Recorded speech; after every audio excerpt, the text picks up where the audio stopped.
Halo semuanya, perkenalkan nama saya Elsa Elsabi Sinaga dengan NIM 21S23029. Saya dari Prodi Manajemen Rekayasa Angkatan 2023. Jadi di sini saya akan menjelaskan tentang program sederhana dengan menggunakan Visual Studio 2022. Nah, di sini saya membuat program sederhana yaitu mengecek bilangan, suatu bilangan itu ganjil atau genap. Ini saya akan men-share. eh,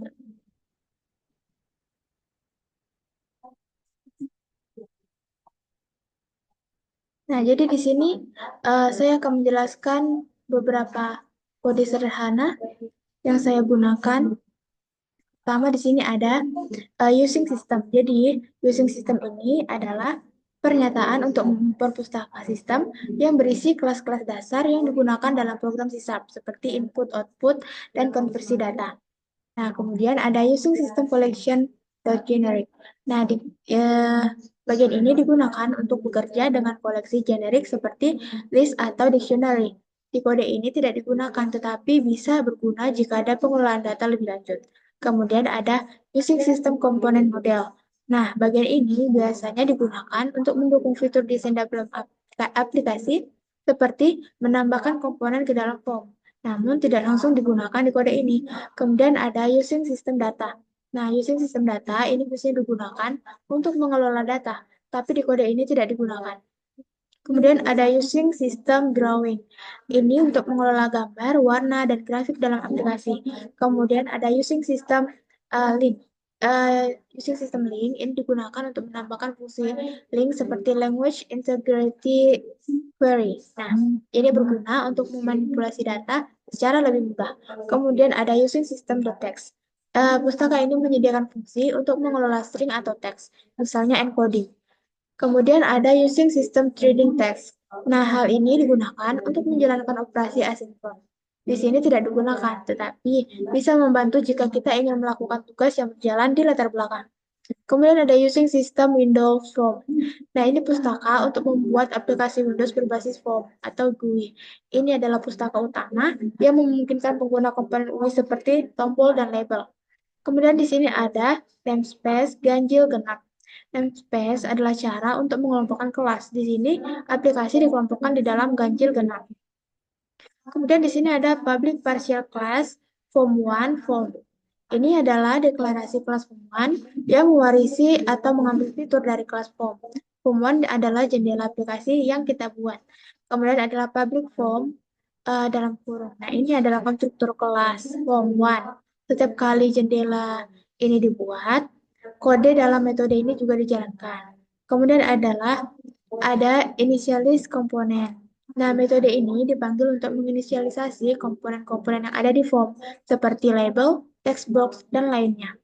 Biasanya Visual Studio secara otomatis membuatnya. Kemudian ada private void label one click atau object sender event args A. Nah, ini adalah metode untuk menangani event ketika label one diklik. Tapi di kode ini isinya kosong, artinya tidak ada yang terjadi ketika label one diklik. Kemudian ada private void label to click object sender event args E. Nah, sama seperti sebelumnya yang di label one click, hal ini tidak tidak terjadi apa-apa ketika label to diklik. Kemudian ada private void button one click object sender event args A. Nah, ini adalah metode yang dijalankan ketika tombol button one diklik oleh pengguna. Kemudian ada try, uh, catch, format exception. Ini adalah blok try catch untuk menangani kesalahan. Jika ada kesalahan format, seperti pengguna memasukkan teks yang bukan angka, maka program akan menampilkan pesan kesalahan. Kemudian ada di sini integer bilangan. Sama dengan convert to int 32 txt bilangan.text. Nah, uh, kode ini itu mengambil teks dari text box txt bilangan, lalu mengkonversikannya menjadi angka atau bilangan bulan. Kemudian di sini ada if bilangan modulus 2 sama dengan 0. Nah, ada juga else, nah. Mengecek apakah bilangan yang dimasukkan genap atau ganjil. Bilangan genap adalah bilangan yang jika dibagi 2 hasilnya 0. Atau modulus 2 sama dengan 0. Nah, kemudian di sini ada LBL hasil.text. Hasil bilangan adalah genap. Nah, jika bilangan genap, maka program mengubah teks pada LBL hasil menjadi bilangan adalah genap. Kemudian di sini ada LBL hasil to text, hasil bilangan adalah ganjil. Jadi, jika kita memasukkan bilangan ganjil, maka program mengubah teks pada LBL hasil menjadi bilangan ganjil. Nah, kemudian ada catch, format exception. Nah, ini berguna untuk menangkap kesalahan jika format input tidak sesuai. Misalnya, pengguna memasukkan huruf yang bukan angka. Kemudian ada message box.show. Kata-katanya masukkan angka yang valid. Jadi, ketika kode ini berguna untuk menampilkan pesan kesalahan berupa kotak dialog yang memberitahu pengguna untuk memasukkan angka yang valid. Nah, jadi kalau ketika kita memasukkan angka yang tidak valid, maka akan muncul error. Kemudian ada private void form load. Object sender even arch A. Metode ini dijalankan saat form pertama kali dimuat. Jadi tapi di kode ini tidak ada aksi yang dilakukan saat form dibuat. Nah, jadi kode-kode yang saya jelaskan ini adalah program sederhana atau aplikasi sederhana untuk memeriksa apakah angka yang dimasukkan oleh pengguna itu ganjil atau genap. Nah, ini adalah uh, desain yang telah saya buat. Nah, ini desainnya. Jadi kita akan mencek apakah kodenya ini berfungsi atau tidak. Kita akan start. Oke.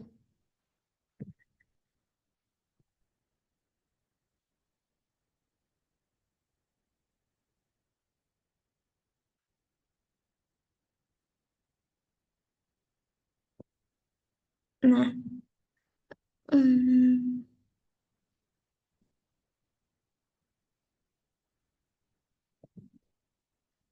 di sini ada label itu bilangan positif, kemudian ada text box. Ini gunanya berfungsi untuk kita akan memasukkan angka, jadi angka berapapun boleh diisi di sini. Kemudian ada button itu kita untuk mencek ganjil atau genap, maka nanti setelah kita button maka akan muncul hasilnya di label hasil. Nah, mari kita masukkan angka random misalnya angkanya 38, kemudian kita cek ganjil atau genap, maka akan muncul hasilnya yaitu bilangan 38 adalah bilangan genap. Kemudian kita juga bisa mencek misalnya 41, maka jika kita cek ganjil atau genap, maka hasilnya itu bilangan 41 adalah ganjil. Maka dapat disimpulkan bahwa kode yang saya buat itu berfungsi dengan baik.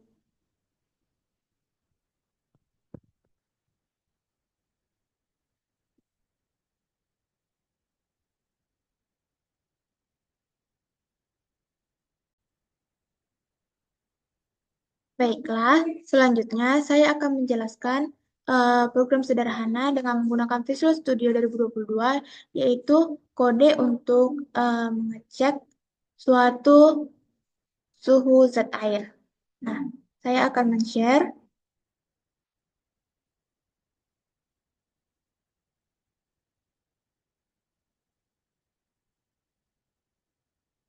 Nah, di sini saya akan menjelaskan masing-masing kode sederhana yang saya gunakan, yaitu pertama di sini ada using system, using system collection generic, using system component model, using system data, using system drawing, using system link, using system text, using system trading text, using system Windows Form.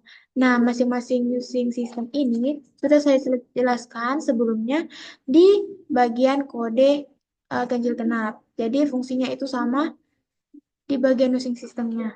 Kemudian ada di sini namespace wujud zat air. Kode ini berada di dalam namespace yang disebut wujud zat air, yaitu kelompok dari kelas dan fungsi yang berhubungan. Kemudian ada public initial class form 1, form. Nah, kelas form 1 ini adalah form utama untuk aplikasi di mana form ini mewarisi kelas form dan pustaka dari pustaka Windows Form. Kemudian ada public form 1 dalam kurung konstruktor form 1 yang dipanggil pertama kali ketika form dibuat. Ini akan memanggil initialize komponen yang secara otomatis menginisialisasi komponen form. Kemudian ada di sini private void form 1, load object sender event args A. Event handler yang digunakan atau yang dijalankan saat form pertama kali dimuat. Namun, di sini kosong karena tidak ada aksi yang perlu dilakukan saat form dimuat. Kemudian ada private void text box, text change, object sender, event args A. Nah, di sini event handler yang digunakan ketika teks dalam text box diubah oleh pengguna. Di sini juga tidak ada aksi yang dijalankan saat teks diubah. Kemudian ada private void button check, click, object sender, event args A. Nah, di sini metode ini akan dipanggil ketika tombol check ditekan oleh pengguna. Nah, di sini ada double suhu. Convert to double txt suhu.txt. Nah, program ini akan mengambil input dari text box yang berisi suhu, kemudian mengonversinya dari teks ke angka desimal atau double. Kemudian di sini ada if dalam kurung suhu kurang dari 0. Ini berfungsi untuk mengecek apakah suhu yang dimasukkan kurang dari 0 derajat Celcius. Jika iya, label hasil akan menampilkan bahwa air berwujud padat atau es. Kemudian ada else if suhu lebih besar sama dengan 0 dan suhu kurang dari sama dengan 100. Nah, artinya jika suhu berada di antara 0 hingga 100 derajat Celcius, maka label akan menampilkan bahwa air berwujud gas atau uap air. Kemudian ada catch format exception. Kode ini berguna untuk menangkap kesalahan jika pengguna memasukkan data yang tidak valid, misalnya memasukkan teks alih-alih angka. Kemudian, pesan kesalahan akan ditampilkan melalui kotak dialog dengan pesan masukkan angka yang valid untuk suhu. Jadi ini adalah kode yang saya gunakan untuk mengecek wujud zat air. Di sini saya akan menunjukkan desain yang saya buat. Nah, ini adalah desain yang sudah saya buat. Di sini ada labelnya suhu, ada label juga wujud zat air, kemudian ada text box untuk mengetik angka suhu, kemudian ada button check untuk mengecek apakah wujud zat airnya padat, cair, atau yang lainnya. Di sini saya akan mencoba menstartnya.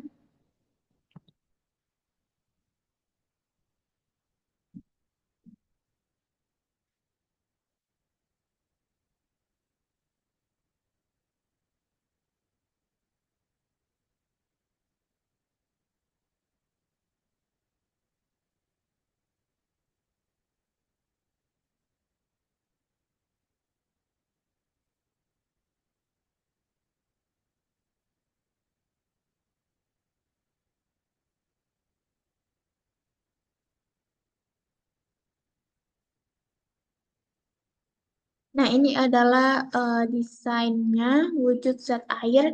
Jadi kita bisa memasukkan suhu. Misalnya saya ingin memasukkan suhunya itu 25. 25. Jadi kita bisa cek, maka jika suhunya 25, maka wujud zat air itu pada suhu 25 Celcius, air berwujud gas atau uap air. Mungkin kita juga bisa memasukkan misalnya eh suhunya itu minus 12, kita bisa ngecek. Jadi pada suhunya minus 12, maka wujud zat airnya itu berwujud padat atau es. Nah, ini adalah program sederhana dari wujud zat air menggunakan Visual Studio 2022. Kemudian, saya akan melanjutkan untuk program sederhana yang ketiga, yaitu menggunakan Visual Studio 2022 yang berkaitan dengan grade nilai.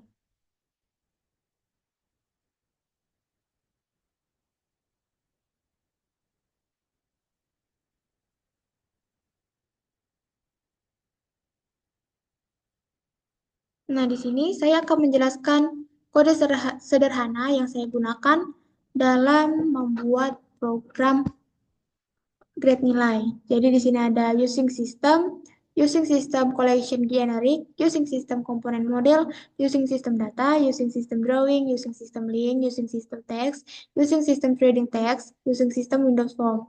Nah, using system ini sama fungsinya seperti yang sudah saya jelaskan sebelumnya di program sederhana yang pertama, yaitu ganjil genap.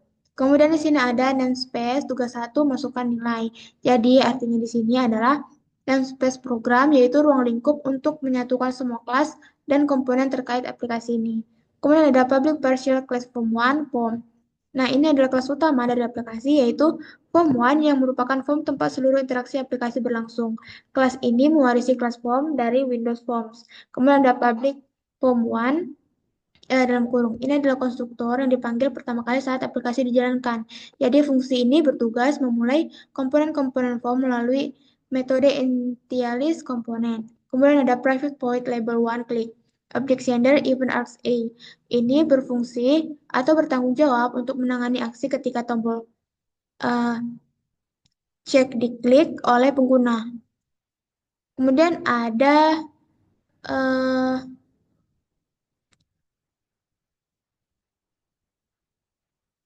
sorry, maksudnya di private void button one click.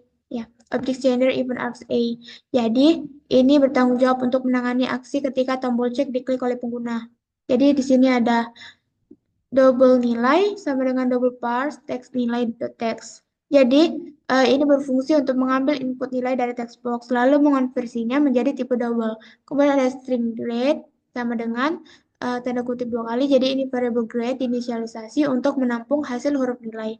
Kemudian ada string status sama dengan lulus. Jadi, variabel status diinisialisasi dengan nilai awal lulus. Status ini bisa berubah berdasarkan nilai yang dimasukkan. Di sini ada if nilai lebih dari sama dengan 79,5 grade A. Jadi, artinya jika nilainya lebih dari 79,5, maka grade-nya adalah A.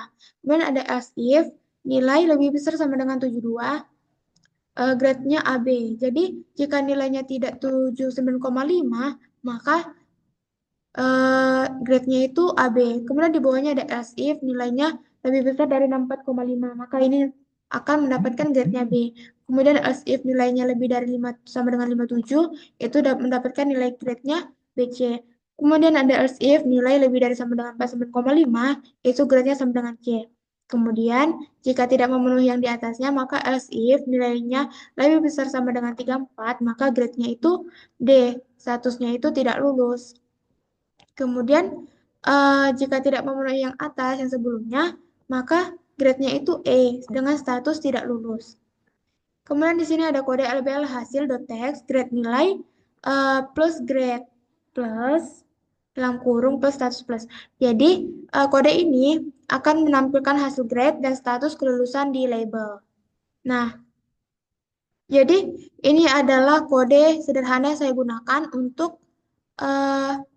grade nilai dengan desain seperti ini. Nah, ini adalah desain yang telah saya buat. Jadi di sini ada labelnya perolehan nilai, kemudian ada grade nilai, kemudian ada text box untuk menulis angka, kemudian ada generate atau untuk mengecek grade-nya itu termasuk ke A, A, B, B, C, dan seterusnya.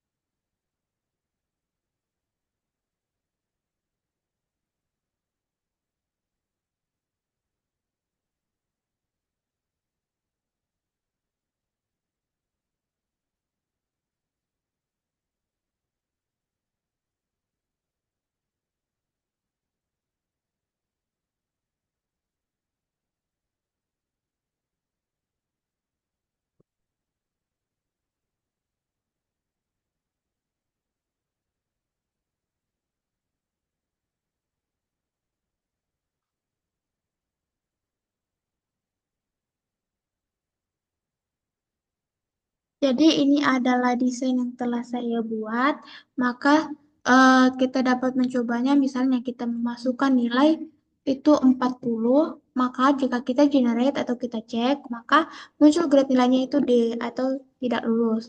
Atau mungkin kita juga bisa mencoba, misalnya saya masukkan nilai itu 100, maka dapat kita cek nilai grade nilainya itu A atau lulus. Maka dari sini dapat kita lihat atau dapat kita pastikan bahwa kode yang saya buat itu sudah memenuhi dan bisa berguna ataupun berjalan. Jadi, eh, Sekian presentasi dari saya. Jadi dari 3 kode program yang telah saya buat, dapat saya pastikan atau dapat saya simpulkan bahwa kodenya dapat berjalan dengan baik dan setiap fungsi-fungsinya juga berjalan dengan baik. Sekian dari saya, terima kasih.